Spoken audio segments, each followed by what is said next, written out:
Hi ಸ್ನೇಹಿತರೆ, ಎಲ್ಲರಿಗೂ ನಮಸ್ಕಾರ. Welcome back to my YouTube channel Santosh updates. ಇವತ್ತಿನ ಈ ವಿಡಿಯೋದಲ್ಲಿ ಯಾವುದರ ಬಗ್ಗೆ ಒಂದು ಮಾಹಿತಿ ತಿಳಿಸ್ತಾ ಇದ್ದೇನೆ ಅಂದರೆ, ಗೃಹಲಕ್ಷ್ಮಿ 16ನೇ ಕಂತಿನ ಹಣದಲ್ಲಿ ಬಹುದೊಡ್ಡ ಬದಲಾವಣೆಯಾಗಿದೆ. ಇನ್ನು ಮುಂದೆ ಈ ಆಫೀಸ್ನಲ್ಲಿ ಹೋಗಿ ನೀವು 2,000 ಹಣ ಪಡ್ಕೋಬೇಕಾಗುತ್ತದೆ. ಆದ ಕಾರಣ ಇದೇ ವಿಡಿಯೋದಲ್ಲಿ ಆ ಬದಲಾವಣೆ ಏನು ಮತ್ತು 2,000 ಹಣ ಯಾವ ಆಫೀಸಲ್ಲಿ ಹೋಗಿ ನೀವು ಪಡೆದುಕೊಳ್ಬೇಕು ಮತ್ತು ಈಗ ಎಲ್ಲ ರೂಲ್ಸ್ ಚೇಂಜ್ ಆಯಿತಾ. ಗೃಹಲಕ್ಷ್ಮಿ ಯೋಜನೆ 16ನೇ ಕಂತಿನ ಹಣ ಮೊದಲಿಗೆ ಡಿಬಿಟಿಗೆ ಪುಷ್ ಮಾಡಿ ನಂತರ ನಮ್ಮ ಬ್ಯಾಂಕ್ ಅಕೌಂಟ್ಗೆ ಜಮಾ ಮಾಡ್ತಿದ್ರು. ಆದರೆ ಈಗ ಒಂದು ಹೊಸ ಬದಲಾವಣೆ ತಂದಿದ್ದಾರೆ ಕರ್ನಾಟಕ ಸರ್ಕಾರದಿಂದ.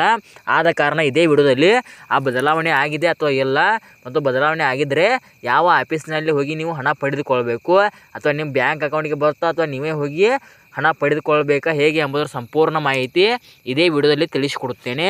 ಆದ ಕಾರಣ ಯಾವುದೇ ರೀತಿ ಫಲಾನುಭವಿಗಳು ಈ ವಿಡಿಯೋನ ಸ್ಕಿಪ್ ಮಾಡದೆ ಕೊನೆವರೆಗೆ ನೋಡಿ ಮಾಹಿತಿಯನ್ನು ತೆಗೆದುಕೊಳ್ಳಿ.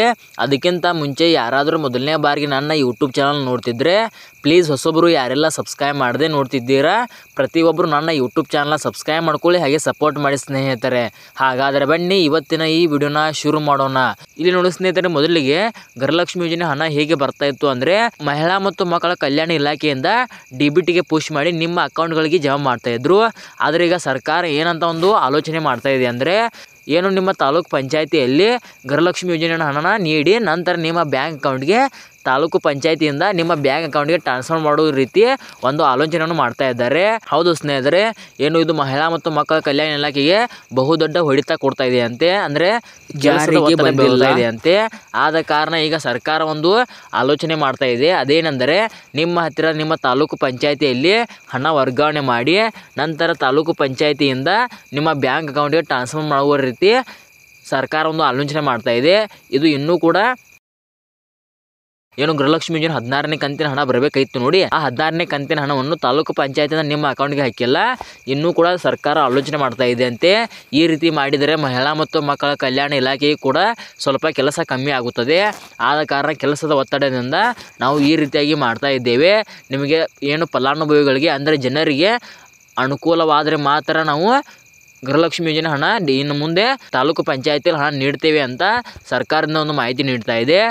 ಆದ ಕಾರಣ ನೀವೇ ಹೇಳಬೇಕು ಸ್ನೇಹಿತರೆ, ಇಲ್ಲಿ ನಿಮಗೆ ತಾಲೂಕು ಪಂಚಾಯತಿಯಿಂದ ನಿಮ್ಮ ಅಕೌಂಟ್ಗಳಿಗೆ ಬರಬೇಕಾ ಅಥವಾ ಮಹಿಳಾ ಮತ್ತು ಮಕ್ಕಳ ಕಲ್ಯಾಣ ಇಲಾಖೆಯಿಂದ ಡಿಬಿಟಿಗೆ ಪುಷ್ ಆಗಿ ನಿಮ್ಮ ಅಕೌಂಟ್ಗಳಿಗೆ ಬರಬೇಕಂತ ಪ್ರತಿಯೊಬ್ಬರು ವಿಡಿಯೋ ನೋಡ್ತಿರೋರು ನಿಮಗೆ ತಾಲೂಕು ಪಂಚಾಯತಿಯಲ್ಲಿ ಬಂದರೆ ಒಳ್ಳೆಯದಾ ಅಥವಾ ಡಿಬಿಟಿಯಿಂದ ನಿಮ್ಮ ಅಕೌಂಟ್ಗಳಿಗೆ ಬಂದರೆ ಒಳ್ಳೆಯದಂತ ಪ್ರತಿಯೊಬ್ಬರು ವಿಡಿಯೋ ನೋಡ್ತಿರೋರಲ್ಲ ವಿಡಿಯೋಗೆ ಲೈಕ್ ಮಾಡಿಬಿಟ್ಟು ಕಮೆಂಟ್ ಮುಖಾಂತರ ತಿಳಿಸಿ. ನಿಮಗೆ ಮಹಿಳಾ ಮತ್ತು ಮಕ್ಕಳ ಕಲ್ಯಾಣದಿಂದ ಡಿಬಿಟಿಗೆ ಪುಷ್ ಆಗಿ ಆನಂತರ ನಿಮ್ಮ ಬ್ಯಾಂಕ್ ಅಕೌಂಟ್ಗೆ ಬರ್ತಾಯಿತ್ತು ನೋಡಿ ಮೊದಲಿಗೆ, ಅದೇ ರೀತಿಯಾಗಿ ಬೇಕಾ ಅಥವಾ ಈಗ ತಾಲೂಕು ಪಂಚಾಯತಿಯಿಂದ ನಿಮ್ಮ ಅಕೌಂಟ್ಗೆ ಬೇಕಂತ ಪ್ರತಿಯೊಬ್ಬರು ವಿಡಿಯೋ ನೋಡ್ತಿರೋರು ವಿಡಿಯೋಗೆ ಲೈಕ್ ಮಾಡಿಬಿಟ್ಟು ಕಮೆಂಟ್ ಮುಖಾಂತರ ತಿಳಿಸಿ. ಇದು ಇನ್ನೂ ಕೂಡ ಅನೌನ್ಸ್ ಮಾಡಿಲ್ಲ ಸರ್ಕಾರದಿಂದ. ನಾವು ಈಗ ತಾಲೂಕು ಪಂಚಾಯತಿಯಲ್ಲಿ ಗೃಹಲಕ್ಷ್ಮಿ ಯೋಜನೆ 16ನೇ ಕಂತಿನ ಹಣ ಬಿಡುಗಡೆ ಮಾಡ್ತೇವೆ ಅಂತ ಅವರು ಜನರ ಅಭಿಪ್ರಾಯವನ್ನು ಕೇಳ್ತಾ ಇದ್ದಾರೆ. ಆದ ಕಾರಣ ನಿಮಗೆ ಹೇಗೆ ಮೊದಲಿಗೆ ಬರ್ತಾಯಿತ್ತು ನೋಡಿ ಅದೇ ರೀತಿ ಬೇಕಾ ಅಥವಾ ತಾಲೂಕು ಪಂಚಾಯತಿಯಿಂದ ನಿಮ್ಮ ಬ್ಯಾಂಕ್ ಅಕೌಂಟ್ಗೆ ಬರಬೇಕಂತ ಪ್ರತಿಯೊಬ್ಬರು ವಿಡಿಯೋ ನೋಡ್ತಿರೋರು ವಿಡಿಯೋಗೆ ಲೈಕ್ ಮಾಡಿಬಿಟ್ಟು ಕಮೆಂಟ್ ಮುಖಾಂತರ ತಿಳಿಸಿ ಸ್ನೇಹಿತರೆ. ನನ್ನ ಪ್ರಕಾರ ಮೊದಲಿಗೆ ಹೇಗೆ ಬರ್ತಾಯಿತ್ತು ನೋಡಿ, ಮಹಿಳಾ ಮತ್ತು ಮಕ್ಕಳ ಕಲ್ಯಾಣ ಇಲಾಖೆಯಿಂದ ಡಿಬಿಟಿಗೆ ಪುಷ್ ಮಾಡಿ ನಿಮ್ಮ ಬ್ಯಾಂಕ್ ಅಕೌಂಟ್ಗೆ ಟ್ರಾನ್ಸ್ಫರ್ ಮಾಡೋದು ತುಂಬ ಒಳ್ಳೆಯದು ಅಂತ ನನಗೆ ಅನಿಸ್ತಾ ಇದೆ. ನನಗೆ ಇದೇ ಸರಿ ಅನಿಸ್ತಾ ಇದೆ. ಏನು ಮಹಿಳಾ ಮತ್ತು ಮಕ್ಕಳ ಕಲ್ಯಾಣದಿಂದ ಡಿಬಿಟಿಗೆ ಪುಷ್ ಮಾಡಿ ನಂತರ ನಮ್ಮ ಬ್ಯಾಂಕ್ ಅಕೌಂಟ್ಗೆ ಬರೋದು ಇದೇ ಒಳ್ಳೆಯದು ಅನಿಸ್ತಾ ಇದೆ. ಆದ ಕಾರಣ ನಿಮಗೆ ಹೇಗೆ ಬೇಕು ಅಂತ ಪ್ರತಿಯೊಬ್ಬರು ವಿಡಿಯೋಗೆ ಲೈಕ್ ಮಾಡಿಬಿಟ್ಟು ಕಮೆಂಟ್ ಮುಖಾಂತರ ತಿಳಿಸಿ ಸ್ನೇಹಿತರೆ. ಸೊ ಇದಿಷ್ಟು ಗೃಹಲಕ್ಷ್ಮಿ ಯೋಜನೆ 16ನೇ ಕಂತಿನಲ್ಲಿ ಬಹುದೊಡ್ಡ ಬದಲಾವಣೆ ಅಂತ ಹೇಳ್ಬೋದು. ಆದ ಕಾರಣ ನಿಮಗೆ ಇದು ಬದಲಾವಣೆ ಇಷ್ಟ ಆಯಿತಾ ಅಥವಾ ಇಲ್ಲ ಎಂಬುದರ ಸಂಪೂರ್ಣ ಮಾಹಿತಿ ವಿಡಿಯೋಗೆ ಲೈಕ್ ಮಾಡಿಬಿಟ್ಟು ಕಮೆಂಟ್ ಮುಖಾಂತರ ತಿಳಿಸಿ. ಮತ್ತು 16ನೇ ಕಂತಿನ ಹಣ ಇದೇ ದಿನದಲ್ಲಿ ಬಿಡುಗಡೆ ಮಾಡ್ತೇವೆ ಅಂತ ಏನು ಸರ್ಕಾರದಿಂದ ಯಾವುದೇ ರೀತಿ ಒಂದು ಮಾಹಿತಿ ಬಂದಿಲ್ಲ. ನೋಡೋಣ ಸ್ನೇಹಿತರೆ, ಒಟ್ಟಲ್ಲಿ ಈ ತಿಂಗಳಲ್ಲಿ ಅದು ನಿಮಗೆ ಗೃಹಲಕ್ಷ್ಮಿ ಯೋಜನೆ 16 ಮತ್ತು 17ನೇ ಕಂತಿನ ಹಣ ಒಟ್ಟಿಗೆ ಬರಲಿ ಅಂತ ಸರ್ಕಾರದ ಹತ್ರ ಒಂದು ರಿಕ್ವೆಸ್ಟ್ ಮಾಡ್ಕೊಳ್ಳೋಣ. ಸೊ ಇದಾಗಿತ್ತು ಸ್ನೇಹಿತರೆ ಇವತ್ತಿನ ಈ ವಿಡಿಯೋ ಏನಾದರೂ ನಿಮಗೆ ಇಷ್ಟ ಆದರೆ ಲೈಕ್ ಮಾಡಿ, ಶೇರ್ ಮಾಡಿ, ಸಬ್ಸ್ಕ್ರೈಬ್ ಮಾಡಿ. ಸೊ ಇಲ್ಲಿ ತನಕ ವಿಡಿಯೋ ನೋಡಿದ್ದಕ್ಕಾಗಿ ನಿಮಗೆ ಹೃದಯಪೂರ್ವಕ ಧನ್ಯವಾದಗಳು. Thank you for watching. ನಮಸ್ಕಾರ.